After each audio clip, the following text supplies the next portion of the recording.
እንኳን ለጌታችን ለመድኃኒታችን ለኢየሱስ ክርስቶስ የልደት በዓል መታሰቢያ ሰኔ 29 ቀን በሰላም አደረሳችሁ አደረሰን።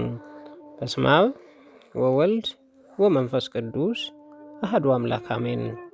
በክርስቶስ ክርስቲያን፣ በወልድ ውሉድ፣ በመንፈስ ቅዱስ መንፈሳዊ ናችሁ። የእመቤታችን የቅድስት ድንግል ማርያም የአስራት የቃል ኪዳን ልጆች በወደደንና ባከበረን በጌታችን በመድኃኒታችን በኢየሱስ ክርስቶስ ፍጹም ሰላም እንደያላችሁበት ሰዓት አቆጣጠር ሰላም እላችኋለሁ። ቅዱሳን መላእክት፣ ቅዱሳን ሰማዕታት፣ ቅዱሳን ደናግል እንደየክብራቸው እንደየማረጋቸው እየከበሩና እየተመሰገኑ ይሁንልን። እንኳን ለጌታችን ለመድኃኒታችን ለኢየሱስ ክርስቶስ የልደት በዓል በሰላም አደረሳችሁ አደረሰን። አሜን። ጌታችን መድኃኒታችን ኢየሱስ ክርስቶስ በምሕረቱ በቸርነቱ ጠብቆ እዚህ ሰዓት እዚህ ያደረሰን የአባቶቻችን አምላክ የእኛም አምላክ ስሙ በድጋሚ የተመሰገነ ይሁን። ከዚህ በመቀጠል በሰኔ 29 ቀን የሚነበበውን የጌታችን የመድኃኒታችን ኢየሱስ ክርስቶስን የልደቱን ነገር የሚናገር ድርሳን ማንበብ እንጀምራለን። ይህን ዩቲዩብ ቻናል ላይክ፣ ሰብስክራይብ እያደረጋችሁ እንዲሁም አስተያየት መስጫ ቦታ ላይ የሰማችሁትን ቃለ እግዚአብሔር ይሁን ይደረግልን በማለት ሀሳብ አስተያየታችሁን ግለጹ። አንድ አምላክ በሚሆን በአብ ወልድ መንፈስ ቅዱስ ስም አምነን በቅድስት ሥላሴ እያመንሁና እየተማጸንሁ በዚች በእናቴ ቅድስት ቤተ ክርስቲያን ፊት ሰይጣን ሆይ ክድሃለሁ፣ ስለዚህ ምስክሬ ጽዮን ድንግል ማርያም ናት፣ ለዘላለም አሜን። በወልድ ዋህድ ጌታችን አምላካችን መድኃኒታችን ኢየሱስ ክርስቶስ በወርኃ ሰኔ 29 የበዓሉ ልደት መታሰቢያ ቀን የሚነበብ መጽሐፍ የሚለር የተሰኘው ድርሳን ይሄ ነው። አንተ ርጉም አይሁዳዊ ስማ ልንገርህ፣ እግዚአብሔር በሦስትነት እንዲህ ብሎ እንደተናገረ ስለ አብና ወልድ መንፈስ ቅዱስ ኦሪት ዘልደት ታስረዳለች። ክፉና በጎ ያውቅ ዘንድ አዳም ከእኛ እንዳንዱ ሆነ። አሁንም እጁን ከፍ አድርጎ ከዕፀ ሕይወት ወስዶ በልቶ ለዘላለም ይድን ዘንድ ሆኗል። ይህን ያለው እግዚአብሔር ሦስትነቱን ሲያስረዳ ነው። አዳም ከእኛ እንዳንዱ ሆነ የተባለውም ከስሉስ ቅዱስ አንዱ ቅድመ ዓለም የነበረ ወልድ ዋህድ በኋላ ዘመን በነቢያት ሄኖክና ዳንኤል ትንቢታቸው ቀጠሮ የአዳምን ሥጋ ከድንግል ማርያም ለበሰ። አብና ወልድ መንፈስ ቅዱስ እንደ አንድ አይደለ እንደ ብዙ እንደሚናገሩ አንተ አይሁዳዊ ያስተዋልክን? እግዚአብሔር በአንድነት እንደሚናገር ኦሪት ዘልደት እንዲህ ትላለች። እግዚአብሔር አዳምን ጠርቶ ወዴት አለህ አለው። አንድ ጊዜም 3 ጊዜ ያስረዳ ዘንድ እንደ ብዙ ሰዎች እንደተናገረ አንድ ጊዜም አንድነቱን ያስረዳ ዘንድ እንደ አንድ ሰው እንደተናገረ አይሁዳዊ መናፍቅ ተረዳህን? አስቀድመን እንደተናገር ነው አብርሃም እንዲሁ አንድነቱን ሦስትነቱን ተናገረም። አንተ አይሁዳዊ ዳግመኛ ስማ ልንገርህ፣ እግዚአብሔር አለ ኑ እንውረድ፣ አንዱ ከሌላው ጋር እንዳይግባቡ የከላዳያን ቋንቋ እንደባልቅባቸው ኦሪት ዘልደት እንዳለች እግዚአብሔር በሦስትነት እንደተናገረ አይሁዳዊ ሆይ አስተዋልህን? ዳግመኛም አብርሃም የብዙዎች ቤዛ የሆነ ክርስቶስ ምሳሌ ያሳየ ልጁ ይስሐቅን ወደ ተራራ አውጥቶ ይሰዋው ዘንድ በጀመረ ጊዜ ቀንዱ በፀሳ ቤት የተያዘ ቤዛም የሚሆነው በግ ባወረደለት ጊዜ አብርሃም ስለ ልጁ ይስሐቅ ፋንታ ያንን በግ ሰዋው። ያ በግም በአይሁዳውያን እጅ በኢየሩሳሌም የተሰዋው የክርስቶስ ምሳሌ ነው። ዳግመኛም ይስሐቅ ስለ ክርስቶስ ትንቢት ተናገረ እንዲህ ብሎ ልጁ ያዕቆብም በመረቀው ጊዜ የልጅ የልብሱ ሽታ እግዚአብሔር እንደባረከው የገዳም አበባ ሽታ ነው። እግዚአብሔር ከሰማይ ጠል ከምድር ሰብ የስንዴ የወይንም ብዛት ይስጥህ። አሕዛብ የሚገዙልህ አለቆችም ይስገዱልህ። ለወንድም ጌታ ሁን፣ የአባትህ ልጆች ይስገዱልህ። የሚረግምህም እርሱ የተረገመ ይሁን፣ የሚባርክህ ቡሩክ ይሁን። ይህንና ይህን የመሰለ ትንቢት ይስሐቅ ስለ ክርስቶስ ተናገረም። አንተ አይሁዳዊ ዳግመኛ ስማ ልንገርህ፣ እስከ ማለዳ ድረስ እግዚአብሔር የታገለው ከእግዚአብሔር ጋር ፊት ለፊት የተነጋገረ እስራኤል ያዕቆብ ሰው ስለሆነው ስለ ድንግል ማርያም ልጅና ስለ ያው እግዚአብሔር ልጅ ክርስቶስ በትንቢቱ ይሁዳ ሆይ ወንድሞች ያመሰግኑህ፣ እጆችህም በጠላቶች ላይ ናቸው። የአባትህ እጆች ይሰግዳሉ።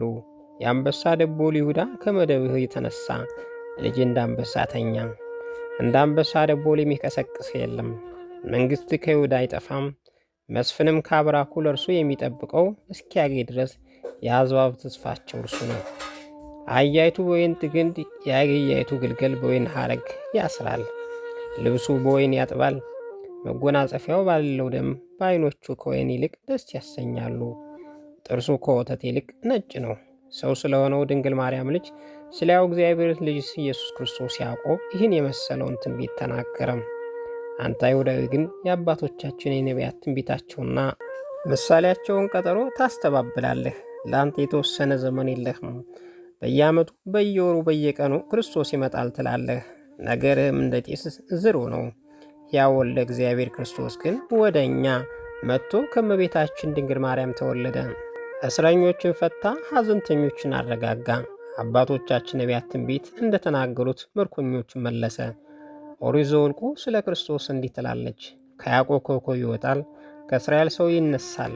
የሞዓብ አለቆች ያጠፋቸዋል፣ የሴትም ልጆች ይማርካቸዋል። ኤዶምያስ ርስቱን ይሆናል። እስራኤል በኃይል ያደለ ከያዕቆብ ኃይል ሰው ይወጣል፣ ከከተማም የቀሩትን ያጠፋል። አንተ ክርስቲያናዊ ሰው ሆይ ኦሪት ዘኍልቍ እንዳለች ዳግመኛም ስማ ልንገርህ። ያዕቆብ ሆይ ቤቶች፣ እስራኤል ሆይ ድንኳኖች ምንኛ ያምራሉ! እንደሚጋርዱ ዛፎች በወንዝ ዳር እንዳሉ የተክል ቦታዎች። እግዚአብሔር እንደተከላቸው ድንኳኖች በውሃ ዳር እንዳሉ ዝግባዎች ናቸው። ከዘሩ ሰው ይወጣል፣ ብዙ ሕዝብም ይገዛል። መንግሥቱን ከፍ ትላለች። እግዚአብሔር ከግብፅ መርቶ አውጥቷል። አንድ ቀን እንዳለው ክብር አለው። ጠላቱ አሕዛብ ይበላል፣ አጥንቶቻቸው ይሰብራል። በፍላጻዎች ጠላቱን ይወጋል። እንደ አንበሳ ተኝቷል፣ እንደ አንበሳ ደቦልም ተጋድሟል። ማን ያስነሳዋል? የሚመርቁ ሁሉ የተመረቁ ይሆኑ፣ የሚረግሙ ሁሉ የተረገሙ ይሆኑ። ነቢዩ ኤርምያስ ስለ ክርስቶስ ዳግመኛ እንዲህ ብሎ ተናገረ። እግዚአብሔር እነሆ እንዲህ ያለ ወደፊት ይመጣል አለ። ለዳዊት እውነተኛ ልጅ ያስነሳለሁ፣ አስቦም እውነተኛ ፍርድና የቀና ሥራን የሚሠራ ንጉሥ ይነግሣል። በእርሱ ዘመን ይሁዳ ያድናል። እስራኤል ጠላት ጠፍቷል፣ ተዘልሎ ይኖራል። እግዚአብሔር ያዋጣለት ስሙ ይህ ነው። ኢዮስያዴቅስ ይባላል። ስለ እግዚአብሔር እንዲህ ያለ ዘመን ይመጣል አላለ። ከዛን አስቀድሞ የእስራኤል ወገኖች ከግብፅ አገር ያወጣቸዋል። እግዚአብሔር ይኸው ነው አይሉም። የእስራኤል ልጆች ከባቢሎን አስማርኮ ከወሰዳቸው አገሮች ሁሉ ያወጣቸዋል። በዚያ ለመኖር ወደ አገራቸው የመለሳቸው እግዚአብሔር ይኸው ነው ይላሉ እንጂ። ነቢዩ ኤርምያስን የተናገረው ኢየሱስ ክርስቶስ መምናድ ወደ ርስታቸው ብሔረ ገነት መልሶ ስላገባቸው ነው። ነቢዩ ዘካርያስ ስለ ኢየሱስ ክርስቶስ ዳግመኛ ሁሉን የሚገዛ እግዚአብሔር የዚህ ሰው ስሙ እነሆ ከመንግሥቱ የተወለደ ነው፣ ከባቢሎን ነግሶ ይወጣል አለበለው። እግዚአብሔር ማደሪያ ቤተ መቅደስም ይሠራል። እርሱም ጌጡን ተቀብሎ በዙፋኑ ተቀምጦ ይፈርዳል። የሊቀ ካህናቱ በቀኝ ይቀመጣል። በሁለቱም በሊቀ ካህናቱ በንጉሡ መካከል ፍቅር፣ አንድነት፣ ምክርም ያደርጋል። የተሠራውን መከራ የሚታገሱ መምናን ነው አለ። ነቢዩ ዘካርያስ ስለ ዓለሙ ሁሉ ንጉሥ ኢየሱስ ክርስቶስ ይህን ሁሉ ትንቢት ተናገረ። ስሙ ዘርዓ መንግሥት ይባላል ያለውም በእውነት ክርስቶስ ከነገደ ይሁዳና ከነገደ ሌዊ ተወልዶ መንግሥትና ክህነትን ያዘ። በዙፋኑ ተቀምጦም ይፈርዳል። ቤተ እግዚአብሔር ያንጻል ያለውም በእውነት ክርስቶስ በመንበረ ካህናት ተቀምጦ ቃለ ሃይማኖት አስተምሯል። በወንጌል እንደተናገረ እንደ ጻፍቶቻቸው ሳይሆን እንደ መኮንን ያስተምራቸዋል። ቤተ እግዚአብሔር ያንጻል ማለት ኢየሱስ ክርስቶስ በእውነት የእግዚአብሔር ቤት አንጾ ከጻፍትና ከፈሪሳውያን ቀሚያና መጻ አንጽቷል። ቅዱስ ወንጌል እንደተናገረ ጌታ ኢየሱስ ክርስቶስ ወደ ኢየሩሳሌም ወጣ። ላሞችና በጎች፣ ርግቦችን የሚሸጡ የሚለውጡትን በምኩራብ ተቀምጦ አገኘ። የገመድ ጅራፍ አበጅቶ በጎችና ላሞቹን ከምኩራብ አስወጣ።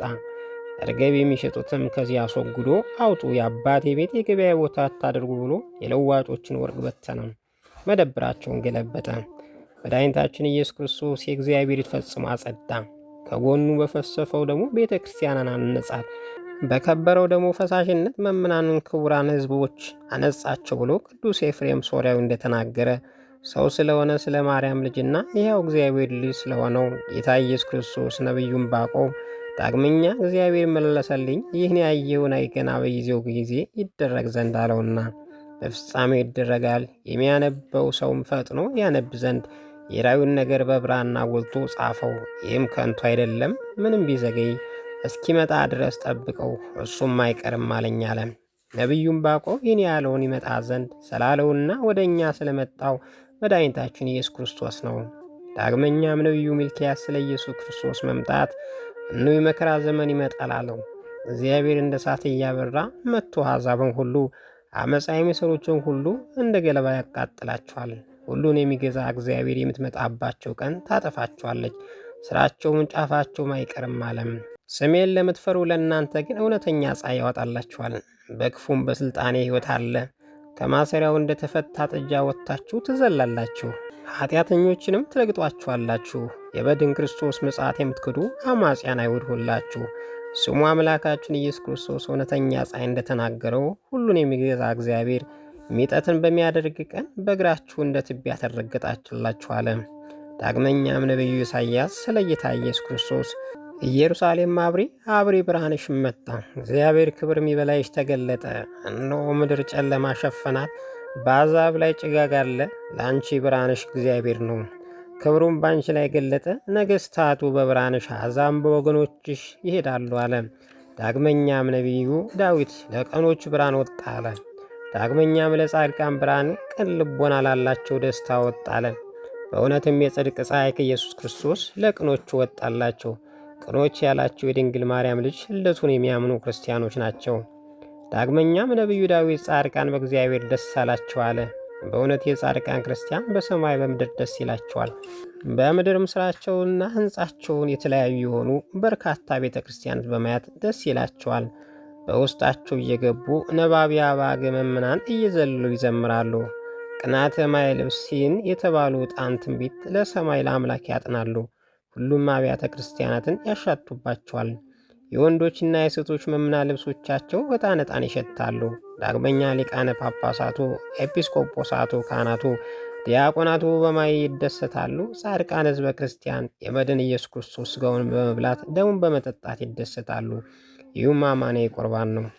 በሰማይ ሕዝብ ክርስቲያን ደስ ይላቸዋል። ጌታ በወንጌል ስማችሁ በሰማያት ተጽፏል ደስ ይበላችሁ እንዳለ ጌታችን በእርሱ ላይ ደይን ፍዳ የለባቸውም፣ ከሳሹ ሰይጣንም አይቀርባቸውምና ፊታቸው በሐዘን ጨለማ አይጠቁርም፣ ከፀሐይ ብርሃን 7 እጅ ያብራሉ እንጂ። መምናን ጻድቃን በማያልፈው በትጉሃን መላእክት ቦታ ይደሰታሉ። ለእኛም ከሁላችን ቅዱሳን ጋር ርስተ መንግሥተ ሰማያት ያድለን ለዘላለሙ አሜን አሜን ይሁን ይደረግልን። በስመ አብ ወልድ ወመንፈስ ቅዱስ አሃዱ አምላክ አሜን። በወርኃ ሰኔ 29 ቀን ጌታችን አምላካችን መድኃኒታችን ኢየሱስ ክርስቶስ ከተመረጠች ክብርትና ልዕልት ከምትወደድ በሁለት ወገን ድንግል ከምትሆን እመቤታችን ድንግል ማርያም ከሥጋዋ ሥጋ ከነፍሷ ነፍስ ነስቶ የተወለደባት የልደቱ መታሰቢያ ዕለት ታነቡ ዘንድ መጽሐፈ ሚላድ የተሰኘው ይህ ድርሳን በስመ መንግሥት የቁስጥንጥኖስ የተባልሁ እኔ ኢትዮጵያዊ ንጉሥ ዘርዓ ያዕቆብ የቅድስት ሥላሴ ምስጢር ታውቁና ትረዱ ዘንድ ድንግል ንጽሕት ከምትሆን እመቤታችን ኢየሱስ ክርስቶስ ልደት ታምኑ ዘንድ ኦርቶዶክሳዊ በሆነች የቀናች ሃይማኖት ትጸኑ ዘንድ የሌሎች የሐሰት አማልክት እንዳታመልኩ በሰማይና በምድር ያሉ ፍጥረታት የፈጠረ አሸናፊ እግዚአብሔር ብቻ ታመልኩ ዘንድ ወደ ቤተ ክርስቲያናት ሁሉ ወደ ሁላችሁም ወንድሞችና ሴቶች ሕዝበ ክርስቲያን ላኩኝ። እናንተም ሁላችሁ ጳጳሳት፣ ቀሳውስት፣ ዲያቆናት፣ የተመረጣችሁ ሁላችሁ መነኩሳት፣ የነቢያት ምሳሌ ትንቢት፣ የሐዋርያት እውነተኛ ትምህርት 318ቱ ኤጲስቆጶሳት፣ የሃይማኖት ትምህርት ለወንዶች ለሴቶች፣ ለሕዝበ ክርስቲያን ሁሉ በኦርቶዶክሳዊ ሃይማኖት ጸንተው ሁላቸው ወንዶችም ሴቶችም ንዕድ ክብርት እመቤታችን አማላጅነት ይማጸኑ ዘንድ በአሸናፊ እግዚአብሔር እናት በእመቤታችን ስልፊትም ይሰግዱ ዘንድ ለዕፀ ሕይወት የክርስቶስ መስቀልም ክብር ሰጥተው ይሰግዱ ዘንድ ለሁላቸው ሊቃነ መላእክትና ጻድቃን ሰማዕታት በየማረጋቸው የአማላጅነት ክብር ይሰጧቸው ዘንድ አስተምሯቸው። ጣዖት አምላኪዎች አጥፍተን ለቅድስት ድንግል ማርያም አንሰግድም፣ ለዕፀ ሕይወት ለዕፀ መድኃኒት ክርስቶስ ቅዱስ መስቀል አክብሮት አንሰጥም የሚሉ ንስጥሮሳውያን መናፍቅን አውግዘን ለያቸው ዘንድ በኦርቶዶክሳዊት መንበር ለእግዚአብሔር እኛ አንግሶናልና። የቅድስት ቤተ ክርስቲያን ልጆች እኛ ግን ዳዊት በመቅደሱ ዙሪያ ለእግዚአብሔር ስገዱ ብሎ እንደተናገረ 3 ጊዜ ለአብ ለወልድ ለመንፈስ ቅዱስ አንዲት ስግደት እንሰግዳለን። ዳግመኛም አምላክን ለወለደች ለእመቤታችን ለድንግል ማርያም የአክብሮት ስግደት እንሰግዳለን። እንደ ቅዱስ ገብርኤልና እንደ ንውረድ ክብር ቅድስት ኤልሳቤጥ በንጽሕት ድንግል ማርያም ክብርና ለአሸናፊ ልጇ ክብር በእናቱ ማፀን ሳለ እንደ ሰገደው ቅዱስ ዮሐንስ መጥምቅ ክብርና ምስጋና ስግደት እናቀርባለን። 3ኛም ነቢዩ ቅዱስ ዳዊት የጌታችን እግሮች ባረፈበት ቦታ ሰግዳለሁ ብሎ እንደተናገረ በክቡር መስቀሉ ለከበረው ለጌታችን ለኢየሱስ ክርስቶስ መስቀል እንሰግዳለን። ለሁላቸው ሊቃነ መላእክትና ለጻድቃን ለሰማዕታት ሁሉ በመስገድም የጸጋ ክብር እንሰጣለን። ሊቀ መሳፍንት ኢያሱ በአሸናፊው እግዚአብሔር በመልአኩ ኃይል ፊት እንደሰገደ መስፍኑ አብድዮድም ለሊቀ ካህኑ ነቢዩ ኤልያስ እንደሰገደ እስመ መንግሥቴ ቆስጠንጢኖስ የተባልሁ እኔ ኢትዮጵያዊ ንጉሥ ዘርዓ ያዕቆብ ለንጽሕት እመቤታችን ድንግል ማርያም ለጽዮት ቅዱስ መስቀል የአክብሮት ምስጋናና ስግደት የማያቀርብ ሁሉ ከኦርቶዶክሳዊ ቅድስት ቤተ ክርስቲያን ተወግዞ ይለይ ዘንድ አዘዙ። ከአራቱ ማዕዘን ኢትዮጵያ የተሰበሰቡ ሊቃውንት ሁላችሁ ንጉሥ የተናገረው እውነት ነው፣ ይህ ይደረግልን አሉ። አምላከ ምሕረት ጌታ አምላካችን መድኃኒታችን የእግዚአብሔር ወልድ በዛች የዳግም ምጽአት ዕለት ሳሊተ ምሕረት እናቱ ድንግል ማርያም ስለ ወዳጆቹ ጻድቃንና ሰማዕታት ሁሉ ብሎ ይቅር ይበለን፣ ሰማያዊና ዘላለማዊ መንግሥቱም ያወርሰን ዘንድ ለዘላለሙ አሜን። ይሁን ይደረግልን ለዘላለሙ አሜን። ከዚህ በመቀጠል ሰኔ 29 ቀን የሚነበበውን ስንክሳር ማንበብ እንጀምራለን። አንድ አምላክ በሚሆን በአብ ወልድ መንፈስ ቅዱስ ስም አምነን ሰኔ 29 በዚች ቀን የክብር ባለቤት ጌታ ኢየሱስ ክርስቶስ ከእመቤታችን ቅድስት ድንግል ማርያም በሥጋ ለተወለደባት የልደቱ መታሰቢያ ነው። ይቅርታውና ቸርነቱ ከእኛ ጋር ለዘላለም ይሁን አሜን። ዳግመኛም በዚች ቀን ከቆና ገዳም 7 መስተጋድላን ሰማዕት ሆኑ። እሊህም አባ አብሲዳ፣ አባ ኩቶሎስ፣ አባ አርድማ፣ አባ ሙሴ፣ አባ እሴ፣ አባ ኒቆላዎስና አባ ሙሴ ናቸው። እግዚአብሔር መልአክ ተገልጾ እንዲህ ብሎ አዘዛቸው። ክብር ይግባውና ጌታ ኢየሱስ ክርስቶስ ስም ገለጡ። ያን ጊዜ ወደ መኮንኑ ሊሄዱ ተነሱ። መርከብን አገኙ። በመርከቡ ውስጥም 5ቱ መስተጋድላንን አገኟቸውና ከእነርሱ ጋር ተስማምተው ወደ መኮንኑ ደርሰው በፊቱ ክብር ይግባውና በጌታ በኢየሱስ ክርስቶስ ታመኑ። መኮንኑም ከእርሳቸው አንዱ ስለ አገራቸው ጠየቀው። እርሱም ቆና ከሚባል አገር እንደሆነ አስረዳው። መኮንኑም ያስሯቸው ዘንድ አዘዘ። ከዚያ በኋላ ደግሞ ከእስር ቤት አወጥተው ጽኑ ስቃይን ያሰቃዩቸው ዘንድ ደግሞ ከአንገቶቻቸው ከባድ ድንጋዮች አንጠልጥለው እንዲያስሯቸው አዘዘ። ጌታ ኢየሱስ ክርስቶስ በወህኒ ቤቱ ውስጥ ተገለጠላቸው፣ አጽናናቸውን፣ ቃል ኪዳንም ገባላቸው። ከዚያ በኋላ ንጉሡ ወደ እስክንድሪያ ከተማ ላካቸው። በዚያም ጽኑ ስቃይ ያሰቃዩአቸው። ከዚያ በኋላ ዝፈትና ድኝ በተሞሉ ከ2 የብረት ምጣዶች ውስጥ ጨመሯቸው። ነበልባሏ 20 ክንድ ከፍ ከፍ እስከሚል ድረስ ከታች እሳት አነደዱባቸው። ከምጣዶች ውስጥም አውጥተው በእሳት ምድጃ ውስጥ ጨምሯቸው። ጌታም ዳግመኛም ተገልጦ ያለምንም ጉዳት አዳናቸው። ከዚያ በኋላ ወደ መኮንኑ ቀርቦ ክብር ይግባውና በጌታ በኢየሱስ ክርስቶስ ታመኑ። ይህን ድንቅ ሥራ አይተው 130 ሰዎች በጌታ አምነው ሰማዕትነት ሞቱ። ከዚያ በኋላ አስጨናቂ የሆኑ ስቃይን አሰቃዩአቸው። ወደ እነርሱም አጵሎን የሚሉት ጣዖት በወንበር እንደተቀመጠ አምጥቶ እንዲሰግዱ አዘዛቸው። እነርሱ ግን በእግሮቻቸው ረገጡትና ከመንበሩ ወድቆ ተሰበረ። መኮንኑም አይቶ እጅግ ተቆጣ። እግሮቻቸውን እንዲቆርጡ አዘዘ። የቅዱስ ቀሲስ አብዲሳን ግን ራሱን በሰይፍ ቆረጡትና ምስክርነቱን ፈጸመ። እንዲሁም ደግሞ ለ5ቱ ራሶቻቸውን ቆረጡ። ቅዱስ ኮቶሎስን ግን በእሳት አቃጠሉት። ሁሉም የሰማዕትነት አክሊል በመንግሥተ ሰማያት ተቀበሉ። ለእግዚአብሔር ምስጋና ይሁን። እኛም በሊጾ ማር ጸሎታቸው ይማረን፣ በረከታቸው ከእኛ ጋር ትኖር ለዘላለሙ አሜን። ዳግመኛም በዚች ቀን ደግሞ ቅዱሳን አባ ሆር፣ አባ ብሶይና እናታቸው ይድረስ ከአንጾኪያ ንጉሥ ሰራዊት ውስጥ የሆነ አባ ሆርሳም በሰማዕትነት ሞቱ። እሊህም ወደ እስክንድርያ በደረሱ ጊዜ በመኮንኑ ፊት ክብር ይግባውና በጌታ ኢየሱስ ክርስቶስ ታመኑ። መኮንኑም አባ ብሶይን ይዘው ቀኝ እጁን አስረው በከተማዎች ሁሉ በበሬዎች እንዲጎትቱ አዘዘ። ከዚያም በኋላ የተዘጉ ብረቶችን በእሳት አግለው በስጋው ውስጥ አደረጉ። የግራ እጁንም ቆረጡት። እርሳስም አቀልጠው ባፉ ጨመሩ። ጊንጦችና እባቦችን ወደ ተከማቹበት ውስጥ አሉት። እርሱ ግን ከቶ አልቀረቡትም። ከዚያ በኋላ በብረት በትሮች ይደበድቡት ጀመር። እርሱም ጌታ ኢየሱስ ክርስቶስ ሆይ እርዳይ፣ ከዚህ ስቃይ ማድነኝ ብሎ ጮኸ። ጌታም አጽናናው፣ እንደ ቀድሞ ያለምንም ጉዳት ጤነኛ አድርጎ አስነሳው። ከዚያ በኋላ እናቱ ወደ እርሱ መጥታ አረጋጋችው፣ በመጋደሉም ደስ አሰኘች። ስለ እርሷም ለመኮንኑ ነገሩት። እርሱም ወደ እነርሱ አስቀርቦ ያስፈራራታል፣ ለአማልክትም ሰው ያላት።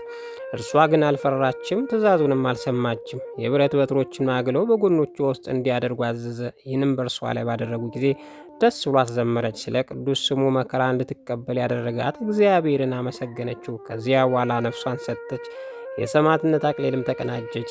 ቅዱስ አባ ሆርም ከቅባትና ከተቀመመ የነዳጅ ቅመም ጋር በብረት ምጣድ ውስጥ አበሰሉት። እርሱ ያለ ሕመም ሆኖ እግዚአብሔር ያመሰግን ነበር። ይህም ለመኮንኑ ነገሩት። እርሱም እጅግ አደነቀ፣ ደነገጠም። ንጉሡ ግን ተቆጣ። በእጁ ጦር እንደተያዘ ወደ ብረት ምጣዱ ሂዶ ቅዱስ ሆርን ወጋው። ነፍሱን በእግዚአብሔር ይሰጠ። እንዲሁም ወንድሙ አባ ብሶይን ብዙ ስቃይ ካሰቃየው በኋላ ራሱን በሰይፍ ቆረጡት። ሁሉም በመንግሥተ ሰማያት የሰማዕትነት አክሊል ተቀናጁ። ለእግዚአብሔር ምስጋና ይሁን፣ እኛንም በሊ ሰማዕታት ጸሎት ይማረን፣ በረከታቸው ከእኛ ጋር ትኑር ለዘላለሙ አሜን። በዚች ቀን የንጉሥ ዳዊት ልጅ የኢትዮጵያዊ ንጉሥ ቴዎድሮስ አረፈ። ይህም ቅዱስ ከታናሽነቱ በእውቀትና በተግሣጽ አደገ። የቤተ ክርስቲያንን መጻሕፍት በተማረ ደግሞም ቀስት ማስፈናጠርና ፈረስ ግልቢያ ተማረ። ኃይልም ያለው ብርቱ ሰው ሆነ። ከታናሽነቱ ጀምሮ በእግዚአብሔር ፍቅር ታሰረ። ገንዘቡን ለድሆችና ለችግረኞች ይመጸውት ነበር። አብያተ ክርስቲያናትም እጅ መንሻ ከመያዝ ጋር ይጎበኝ ነበረ። በጸሎትና በጾም ይጋደል ነበር። ከአንዲት ሴት በቀር አላገባም። በማንም ላይ አመፅና ግፍ ከቶ አልሰራም። ወደ ኢየሩሳሌም ለመሄድ ባሰበ ጊዜ አባ ማርቆስን አማከረው። እርሱም በመንፈስ ቅዱስ ያውቅ ነበርና ክፍል አይደለም አለው። ከዚያ በኋላ ባረፈ ጊዜ በክረምት ወራት በድኖ ሲወስዱ ሞልቶ የነበረው ወንዝ ወዲያውንና ወዲህ ተከፍሎ ተሻገሩ። በቀበሩትም ቦታ ሕይወትነት ያለው ውሃ መነጨ፣ እስከ ዛሬም ድረስ አለ። ለእግዚአብሔር ምስጋና ይሁን፣ እኛንም በጸሎቱ ይማረን፣ በረከቱ ከእኛ ጋር ትኑር ለዘላለሙ አሜን። በዚህች ዕለት ንጹሕ ጻድቅ ለሆነ ለሮም ንጉሥ ለማርቆስ የዕረፍቱ መታሰቢያ ነው። ይህም ቅዱስ በድንግልና 5 ዓመት ነገሰ። ሕዝቡም እግዚአብሔር በመፍራት በቅን ፍርድ ጠበቀ። እርሱም ከመውደዳቸው የተነሳ ሚስት እንዲያገባ መኳንቱ አስገደዱ። እርሱ ግን በሌሊት ወደ ቤተ ክርስቲያን ገብቶ ከእመቤታችን ከቅድስት ድንግል ማርያም ስዕል ፊት ቆሞ ጸለየ። እመቤቴ ወይ ለአንቺ ለማይሻል ንጉሥ ልጅሽ ይገዛ ዘንድ ወደሚሄድበት ምርኛ አላት። እርሷም ወደ ቶርማቅ ተራራ ሄድ፣ እግዚአብሔር ከአንተ ጋር ይሆናል አለችው። ከዚያ በኋላ በሌሊት ወጥቶ ሄደ። ወደ ባህር ወደብም በደረሰ ጊዜ ያለ መርከብ ተሻግሮ ወደ ቶርማቅ ተራራ ደረሰ።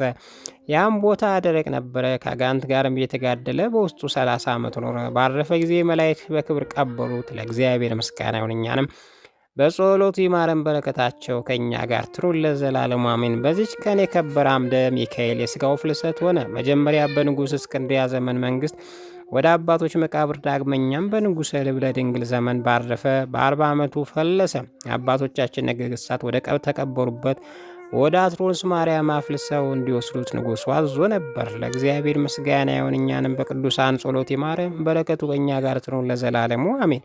ጌታ ሆይ ከብልጽግናቸው ብዛት የተነሳ ብዙ መባ ካገቡት ይልቅ የዳይቱን አነስተኛ በአንድ ተቀበል። ለሁልጊዜ የሚያገለግሉን ኃይላፍ መላእክት እያሳሰው በችግር ጊዜ ማቅረብ ምስጋና ተቀበል። እናንተ ቅዱሳን ነቢያት፣ የወንጌል ሰባኪያን ሐዋርያት፣ ሰማዕታት፣ ጻድቃን፣ ትጉሃን መላእክት፣ ፍጹማን ደናግል እንዲሁም መነኩሳት ልጅ አዋቂ ሳይል የምንሰበሰብበትን የጉባኤ ቦታ ባርኩ። የመጽሐፍ ወረቀት አዘጋጅቶ ብራና ዳምጾ የጻፈውን ያጻፈውን ከግዕዝ ወደ አማርኛ የተረጎመውን ቃል ንባቡን በእርጋታ መንፈስና በተመስጦ ሕሊና ያዳመጠውን በደለኛ ሁሉ የምታስምር የጌታ እናቱ በማርያም ጸሎት ኢየሱስ ክርስቶስ በአንድነት ይማረን። ኢየሱስ ክርስቶስ በአንድነት ይማረን። ኢየሱስ ክርስቶስ በአንድነት ይማረን ለዘላለሙ አሜን።